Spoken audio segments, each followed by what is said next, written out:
양자 물리학이랑 예술, 이 둘이 어울릴 것 같으세요? 좀 낯선 조합이죠? 그런데요, 한 천재의 상상력 속에서 이 두 세계가 만나서 정말 눈부신 아름다움을 만들어냈습니다. 지금부터 그 이야기를 함께 들여다볼 테요.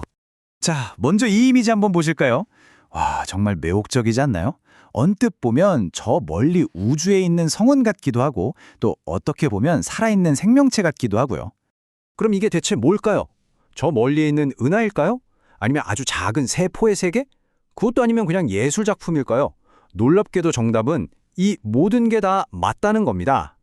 이 경이로운 작품 뒤에 숨겨진 인물, 바로 물리학자이자 예술가인 에릭 헬러의 세계로 지금부터 여러분을 초대합니다. 자, 첫 번째 파트입니다. 보이지 않는 세계를 보다. 그러니까 헬러의 작업이 마주했던 근본적인 도전이 있었어요. 바로 우리 눈으로는 도저히 볼 수 없는 이 양자 세계를 어떻게 그림으로 보여줄 것인가 하는 문제였죠. 여러분, 양자 세계의 본질을 딱 한마디로 표현하면 혼돈, 바로 카오스입니다. 입자들이 정해진 길을 따라서 딱딱 움직이는 게 아니고요. 그냥 확률의 구름처럼 여기 있을 수도 있고 저기 있을 수도 있고 그런 식으로 존재하거든요. 그렇다면 이 보이지도 않는 혼돈을 대체 어떻게 우리 눈앞에 펼쳐 보일 수 있을까요? 이 표를 보시면 그 차이가 확 들어오죠? 왼쪽이 우리가 사는 고전 물리학의 세계예요. 모든 게 예측 가능하고 아주 질서정연하죠. 근데 오른쪽은 양자 물리학의 세계입니다. 온통 확률과 불확실성으로 가득 차 있어요. 헬러가 띄어든 문제가 바로 이 엄청난 간극을 어떻게 메울 것인가 하는 거였습니다.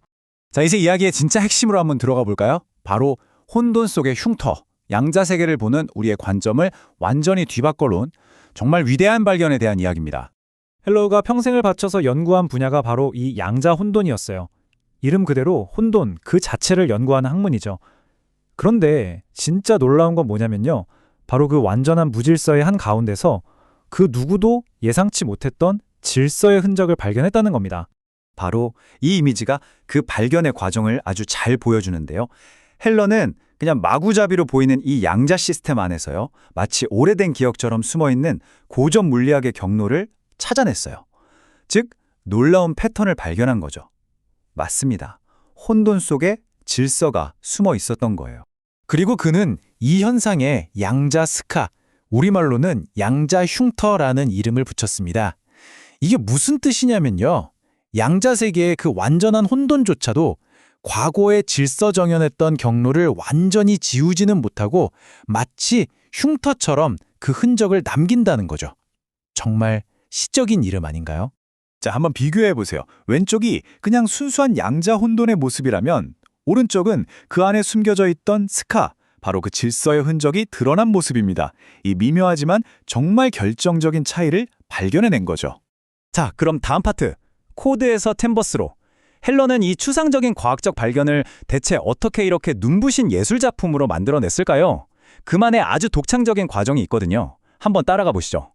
과정은 이렇습니다. 첫 번째, 일단 슈퍼컴퓨터를 사용해서 아주 복잡한 양자 방정식을 풀어요. 두 번째, 그렇게 해서 얻은 어마어마한 양의 숫자 데이터를 그만의 방법으로 색, 빛, 그리고 형태로 번역해냅니다. 그리고 마지막으로 과학적 진실을 그대로 담은 하나의 완전한 예술작품으로 다듬는 거죠. 바로 이 순간, 순수한 수학이 감동적인 예술로 변모하는 겁니다. 아, 근데 여기서 정말 중요한 게 있어요. 그의 작품은 단순히 과학 이론을 예쁘게 그려놓은 사파 같은 게 아니라는 겁니다. 이 예술 자체가 데이터를 보고 이해하고 분석하는 완전히 새로운 도구인 거예요. 말하자면 과학적 탐구 과정 그 자체인 셈이죠. 자, 드디어 이 이야기에 아하 하는 순간이 왔습니다. 과학을 위한 새로운 언어. 이 예술적인 과정에 어떻게 과학을 한 차원 더 높은 곳으로 끌어올렸는지 그 비밀을 한번 파헤쳐 보겠습니다. 바로 이 그림이 모든 걸 설명해 줍니다. 보세요. 과학적 탐구로 양자 스카를 발견하죠. 이걸 시각화해서 예술 작품으로 만듭니다. 그런데 여기서 끝이 아니에요. 그 아름다운 작품이 다시 과학자에게 영감을 주는 겁니다. 왜 이런 패턴이 나타나지? 같은 완전히 새로운 질문을 던지게 만드는 거죠. 결국 과학과 예술이 서로를 끊임없이 성장시키는 완벽한 선순환 구조가 만들어진 거예요. 그러니까 예술은요, 복잡한 수식을 누구나 직관적으로 느낄 수 있는 감각적 경험으로 바꿔주는 거예요. 그리고 와, 이건 대체 뭐지? 하는 순수한 호기심을 자극하죠. 꼭 전공자가 아니더라도 이 아름다움을 통해서 과학의 본질에 다가갈 수 있게 해주고요. 또 때로는 숫자만 뚫어지게 쳐다봐서는 절대 보이지 않던 거대한 패턴을 단번에 보여주기도 합니다. 그리고 이 모든 걸 가능하게 한 에릭 켈러는 이 그림이 딱 보여주듯이 여러 학문의 경계를 그냥 자유롭게 넘나들면서 완전히 새로운 길을 열었던 진정한 통합의 대가였던 거죠. 자, 이제 마지막 파트입니다. 세상을 보는 새로운 방식을 제시한 헬러의 이 접근법이 우리에게 과연 어떤 유산을 남겼는지 한번 살펴보겠습니다. 그의 유산은 단지 물리학에만 머무르지 않았습니다. 이 복잡한 데이터를 시각화해서 새로운 통찰을 얻는 그의 방법론은요, 유전자의 비밀을 푸는 생물학자부터 시작해서 인간의 뇌를 연구하는 신경과학자에 이르기까지 정말 수많은 분야의 연구자들에게 엄청난 영감을 주었습니다. 헬러는 생전에 이런 말을 남겼습니다. 미시세계에는 본능적인 아름다움이 있습니다. 제 일은 사람들이 그것을 볼 수 있도록 끄집어내는 것입니다. 네, 보이지 않는 세계의 아름다움을 우리 모두가 볼 수 있게 하는 것. 그것이 바로 그의 평생의 사명이었던 거죠.